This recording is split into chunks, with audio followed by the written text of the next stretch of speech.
Aircon technician ako. Aircon technician ka. Hindi, so nung nasa Las Piñas kayo, mas magandang buhay nyo. Oo. Walang problema doon ako sa bahay. May bahay ako doon, nasira lang. Ganong bahay ko doon. Ako Eh, ano, yung napunta kayo rito, ano nangyari sa buhay nyo? Wala na. Wala na yung trabaho.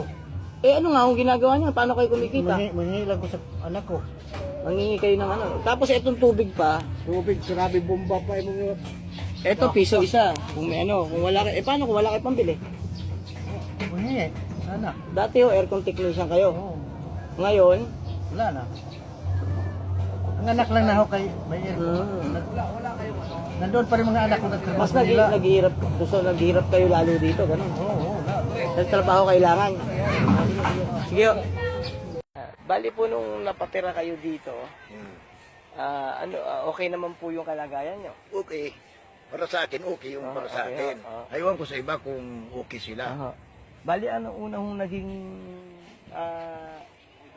pagkakakitahan nyo nung tumira kayo dito? Ang unang pagkakintahan ko dito, pagtitinda ng karnilang baboy, isda. Okay naman po. Okay naman. Tapos ito po, ito pananim nyo. Oh, Sa harapan nyo, nagtanim kayo ng kamuting kahoy. kamuting kahoy. At saka mga gulayin. So kung magsisipag po talaga, mabubuhay yung isang tao na nire-relocate. Ay, So siyempre, magsisipag po kung talaga. magsisipag ka, kahit saan ka pumunta, kung Opo. masipag ka, mabubuhay So yung ka. pong mga issue na regarding sa bentahan dyan, kaya lang binibenta siguro, iba dahilan. Hindi na alam kung ano ang dahilan nila, kung bakit sila nagbibenta. Dahil kung magsipag sila, Mabubuhay. palagay ko, hindi sila Oo, magbibenta. tama po, tama po. Okay naman po kalagayan nyo ngayon. Sa ngayon, Abay, sa ngayon, okay. sabi nyo nga po, nung galing kayo sa Pasay, dalawang Dalawang beses beses pa lang ako nakapunta. nakabalik doon simula nung 3 taon.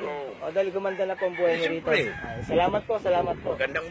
Maganda rito para ako nabunutan ng tinit sa Ay, salamat kilikili. po, Dahil salamat kapag po. nabaha doon sa parte ng Pasay, minuto lang, kabado na ako. Opo, at least dito, nasa maganda na kayo. Oo.